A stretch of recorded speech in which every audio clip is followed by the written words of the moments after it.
Fully bloom na nga ang mga cherry blossoms. Ang tanong, nakapag-entry na ba ang lahat? Kung meron, paki-photo comment naman. Pero kung wala pa, ay samahan ninyo ako ngayon. Hello mga kabsat! Boss Joey here!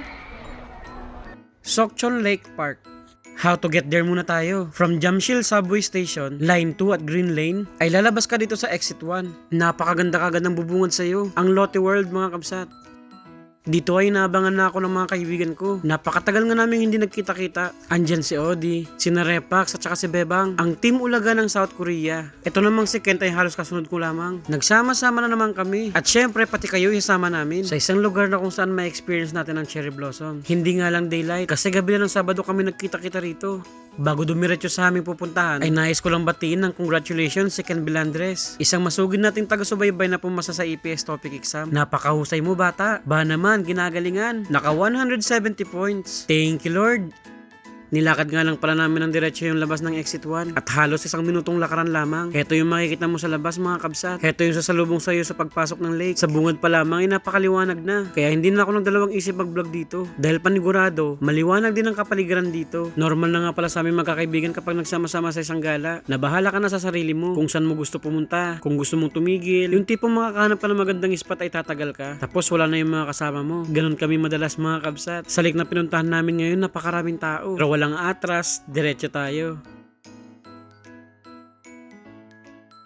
Sabi ko kanina napakaraming tao. Para kasi sa akin kapag usapang park at kung saan napakaraming cherry blossoms, isa itong lake na ito sa masasabi kong napakaganda. Pero never ko pang nakita itong lake na ito sa gabi. Kaya buti na lamang at kasama ko ang mga ulaga. Napakagandang pasyalan ito sobra. Hindi ko ine-expect yung ganda ng cherry blossoms kapag gabi. Lalo't may pailaw ang park na ito na halos lahat ng puno ay meron. Mae-enjoy lahat ng tutungo rito. Kapag wala kayong ibang kasama ng iyong jowa, pwede kang makisuyo sa iba para makunan kayo ng mas magandang shot ng magkasama syempre.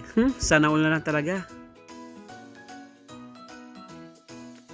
Ini-enjoy ko rito yung view ng lake. Napakaganda kasi. Napakalumanay ng tubig. Dahil sa sobrang dami ng tao, ang pinakatema na lang talaga rito ay puro lakad. Ang ilang napapagod ay heto, meron namang pahingahan sa tabi. Kung saan pwede kayong kumain. Yun nga lang, bawal lang uminom dito mga kabsat. Pero pwede ang magyakapan. Kung mag-iisa ka lang pupunta rito, ay naku, sorry na kagad. Baka nga kasi kakalungkot mo pa. Pero huwag kang mag-alala dahil napakaraming surprises dito sa lugar na ito. Nandito itong bridge na napakaganda. Napakakulay ng mga pailaw nila. Bukod kasi sa cherry blossom experience, ay nasa lake din na ito ang tinatawag nilang Lotte World. Mala Enchanted Castle lang nandito mga kabsat. Isa itong theme park sa gitna ng lake. Matatanaw din dito ang Lotte World Tower. Napakataas at napakaganda. Sa haba ng oras ng aking paglalakad ay nauna na pala ako sa aking mga kasama. Hindi ko na namalaya na wala na pala sila sa likod ko. Ine-enjoy ko kasi ang mga nakikita ko rito. Nakikita ko mga magjojowa. Ang gaganda ng mga spot na nakikita nila. Kanya-kanyang pwesto rito mga kabsat. At kapag nakita mo maganda talaga ang spot, ay pwede kang pumila. Hintayin mo matapos yung mga nauna. Katulad na lamang itong napuntahan naming uling spot. Ang sabi ay favorite daw ito ni Odi.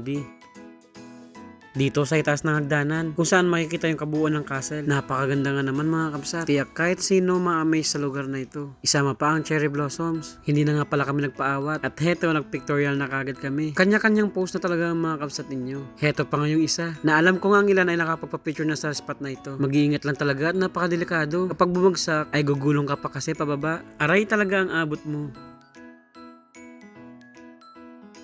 Maikling oras nga lang pala nilagi namin dito magkakaibigan. Pero okay lang naman dahil nasulat namin. Sino magsasabing hindi? Abay nakarami kami ng pictures dito. At halos sabay-sabay nga kami nag-post. At ang tanging pinagkaiba ay ang caption. Sana mabalikan pa namin to next year. Kasi sa susunod na day off namin, panigurado nagbagsakan na ang mga petals nito. Kung kayo ba tatanungin, ay nanaisin nyo bang maging isang bulaklak sa park na ito? Alam kong gusto nyo rin ma-experience maging isang bulaklak. Kaya heto para sa inyo to. Magpakasaya. Sa isang linggo lang, ay lalagapak ka na sa ibaba. Sa maiksing panahon lang kasi nag-i-stay ang mga bulaklak sa puno. Hindi ko rin naman kasi may paliwanag kung bakit. Kasi hindi naman ako katulad nilang bulaklak. Heart heart.